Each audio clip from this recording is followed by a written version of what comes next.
এগরা মহকুমা ও super speciality হাসপাতাল পরিদর্শনে স্বাস্থ্যমন্ত্রী শাশ্বত মুখোপাধ্যায়। পরিষেবা নিয়ে তীব্র অসন্তোষ সুপারকে ভৎসনা ও 3 মাসের মধ্যে আমূল পরিবর্তনের আশ্বাস। এগরা মহকুমা হাসপাতাল ও এগরা সুপার স্পেশালিটি হাসপাতালের পরিষেবা খতিয়ে দেখতে আচমকা পরিদর্শনে এলেন রাজ্যের স্বাস্থ্যমন্ত্রী শাশ্বত মুখোপাধ্যায়। পরিদর্শনকালে হাসপাতালের সার্বিক অবস্থা ও চিকিৎসা পরিষেবা দেখে চরম ক্ষোভ প্রকাশ করেন তিনি।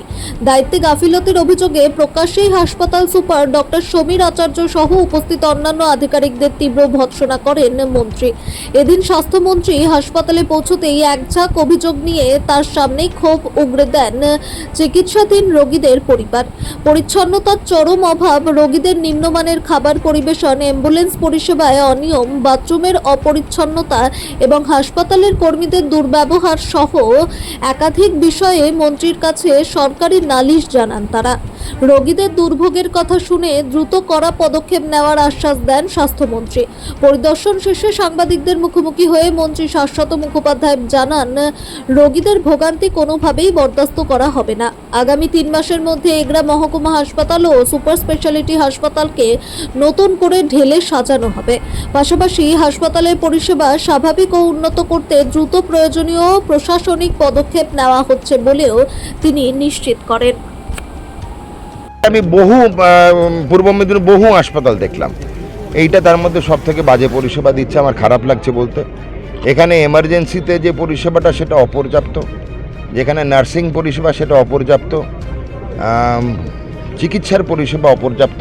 দায়ী স্বাস্থ্য ভবন, আমি এখানে অকপটে স্বীকার করি। এগুলো আমাদের দায়িত্ব। যদিও গভর্নমেন্ট 60 দিন হয়েছে, 70 দিন হয়েছে, 70 দিনের সরকার, কিন্তু আমাদের এটা নিয়ে প্রচুর কাজ করতে হবে। খাবার যেটা দেওয়া হয়েছে পরিবেশনা, যদিও কালকে ডাবল পয়সায় খাবার রেট হচ্ছে, তো আমরা পরিদর্শন করছি। দেখতে পাচ্ছেন এখন কটা বাজে? 9টা বাজে। আমরা এখনও কিন্তু আরও হাসপাতাল দেখব।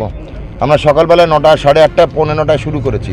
আমরা প্রত্যেকটা হাসপাতালে কী গলদ, কী ফাঁক দেখছি। তবে এগরা সুপার স্পেশালিটি খুব অবস্থা খারাপ। এর পেছনে আমার অনেক সময় দিতে হবে। অ্যাডমিনিস্ট্রেশন, প্রশাসন, হাসপাতালের প্রশাসন খুব দুরবস্থা, নার্সিং প্রশাসন দুরবস্থা। দোষ আমি নিচ্ছি, কারণ নামকরণ করছি না, কেন আমি স্বাস্থ্যমন্ত্রী, আমাকেই ঠিক করতে হবে। যতটা পারা যায় ঠিক করব। খাবারের স্ট্যান্ডার্ড ঠিক করব। শৌচালয় 10 টাকা করে নেওয়া হচ্ছে, সেটা বন্ধ করব। মা আহার নিয়ে কমপ্লেন হয়েছে, 270 জন টিকিট কেটেছে, কুপন কেটেছে, 350 দাঁড়িয়েছে। হয় 350 কুপন দেওয়া হবে, বা বাকিদের বলে দিতে হবে যে আগে থেকে বলে দিতে হবে দাঁড়াবেন না। পরিষেবার প্রচুর ঘাটতি, পরিষেবার প্রচুর ফাঁক আছে। ব্যবস্থা নিলেন এগুলো? এখন তো চটজলদি 2 ঘন্টায় ব্যবস্থা নিলে আমি তো ভগবান হয়ে যেতাম, আমারই পুজো হতো। আমি ভগবান নই, রক্ত মাংসের মানুষ, সময় দিতে হবে। আমি এখন সব যা লেখার ডায়েরিতে লিখেছি, কি অসুবিধা আছে সবগুলো লিখেছি। এটা কম করে 3 থেকে 4 মাস সময় লাগবে, মিথ্যা কথা বলে যাব না। কম করে 3 থেকে 4 মাস। এবং এটা নিয়ে আমার মুখ্যমন্ত্রীর সঙ্গে আলাদা করে বসতে হবে, বিধায়ক দিব্যেন্দু অধিকারী মহাশয়ের সঙ্গে আলাদা করে বসতে হবে। না, এখনও বরখাস্ত ট্রান্সফার করিনি কাউকে। যথাযথ ব্যবস্থা নেবে তদন্তের পরে।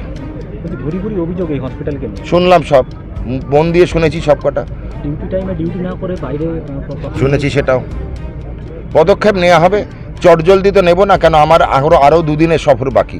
আমি 4 দিন ধরে পূর্ব মেদিনীপুর ঘুরছি, আজকে থেকে শুরু। এমআরআই সিটি স্ক্যান বাইরে যাচ্ছে। এখানে নেফ্রোলজির ডায়ালিসিস সিস্টেম নেই, সেগুলো আমি সব নথিভুক্ত করেছি। চেষ্টা করব ভাই, এটুকু বল। হ্যাঁ, ওটা সবগুলো সেটা তো আছে।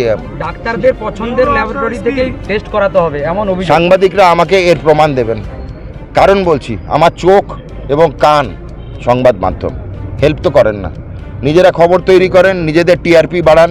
সমাজের জন্য একটা কাজ করুন, স্বাস্থ্য মন্ত্রকে জানান কে এই ডাক্তার। কেন আমি ধরতে পারবো কী করে? সত্যি কথা বলুন তো, আমি কাকে ধরবো, কাকে শাস্তি দেবো? উল্টো তো আমি সে তো কোর্টে যাবে।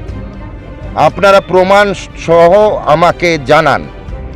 সমাজের জন্য 4র্থ স্তম্ভ সংবাদ মাধ্যম, সেই স্তম্ভের কাজটা করতে হবে। খালি আমি আপনাদেরও বকাবকি করে, আমার বয়স হয়েছে, কোনো আমার কিছু আসে না। সংবাদ মাধ্যম মশলা খবর আর টিআরপির পেছনে দৌড়চ্ছে, সামাজিক কর্তব্য থেকে অনেক দূরে। সংবাদ মাধ্যমের কাজ হচ্ছে কোন ডাক্তার এটা করেছে বার করা। আমরা কিছু করতে আসলে হসপিটালে ঢুকতে দেওয়া হয় না, সেটুকু আমাকে জানান, জানিয়েছেন, সেটাই জানান। এই হসপিটালে আজকে তো বীর দর্পে দাঁড়িয়ে আছেন, আমি তো বারণ করিনি, আমি এইটুকু বলেছি যে মহিলাদের ওয়ার্ড ছবি তুলবেন না হাসপাতালের মধ্যে ছবি, সেটাই বলেছি। সুপার স্পেশালিটি হাসপাতালে ঢুকতে গেলে পারমিশন নিতে হয়, পেছনে সিকিউরিটি দিয়ে দেওয়া হয়। আপনি আপনার তদন্ত করুন, কোন ডাক্তারবাবু আপনাদের যে আরোপ, কোন ডাক্তাররা এখানে ডায়াগনস্টিকে বিশেষভাবে পাঠাচ্ছেন, বার করুন। কোন ডাক্তারবাবুরা ডিউটি থাকাকালীন বাইরে যাচ্ছে, বার করুন। আমি কাউকে চিহ্নিতকরণ এবং তথ্য প্রমাণ ছাড়া কাউকে কিছু বলবো না। কেন আমাকেও তাকে অনেক জবাব দিতে হবে, আমাকে আমার ঊর্ধ্বতন ক্যাবিনেটকে জবাব দিতে হবে, মুখ্যমন্ত্রীকে জবাব দিতে হবে, কোর্টকে জবাব দিতে হবে। তো আমি তথ্য প্রমাণ ছাড়া এগোতে পারবো না ভাই। আপনারা সংবাদ মাধ্যম সাহায্য করুন, সামাজিক দিক থেকে এগিয়ে বলবো সেবাশ্রয়ের জন্য কেউ এগিয়ে আসছে না, তারা সব জানে। আমি বলেছি পুরনো ফুটেজ দিন, পুরনো ভিডিও দিন, কোন সংবাদ মাধ্যম এগিয়ে এসে শারদন মুখার্জি আজও দাঁড়িয়েছে, রোজ বলছি দেবেন না আপনারাও আমি জানি দেবেন না। আমার খোলা প্রশ্ন সংবাদ মাধ্যমের, আপনারা সমাজের স্বার্থে, রোগীর স্বার্থে এগিয়ে আসুন। স্যার আমাদেরকেও বাধাপ্রাপ্ত হতে হয় কোথাও। সংবাদ মাধ্যম তো ইনভেস্টিগেটিভ জার্নালিজম একটা জিনিস আছে জানেন তো, ইনভেস্টিগেটিভ জার্নালিজম। প্রচুর বড় বড় ওয়াটার গেট স্ক্যান্ডাল আমেরিকার প্রেসিডেন্ট ধসে গেছিল জার্নালিজমের জন্য। ভাববেন না যে আপনাদের তাকত কম, আপনারা সদ্ব্যবহার করুন, তাঁবিদারি করলে চলবে না। আমারও করবেন না, কারুর করবেন না, আমার করতে হবে না, কটাক্ষ করুন, রেডি আছি। আমি তো আজকে বলিনি অন্য কারুর দোষ, বলেছি স্বাস্থ্য দফতরের দোষ, আমি দায় নিচ্ছি, আমার ঠিক করতে সময় দিন। এখানে যে অভিযোগগুলো শুনলেন সবকটা শুনেছি মন দিয়ে, আমি সকালবেলা 8:30 থেকে লড়ে যাচ্ছি, সব জায়গায় শুনছি, কিন্তু আমার সময় দিতে হবে। আপনি যদি বলেন সাংবাদিক হিসেবে চটজলদি 1 ঘন্টার মধ্যে কি সুরাহা নেই, আমি দুটো কথা সংলাপ ভাষণ দিয়ে বেরিয়ে যেতে পারতাম, আমি মিথ্যে বলতে পারবো না। আমার 3 মাস সময় লাগবে জাস্ট এগরা ঠিক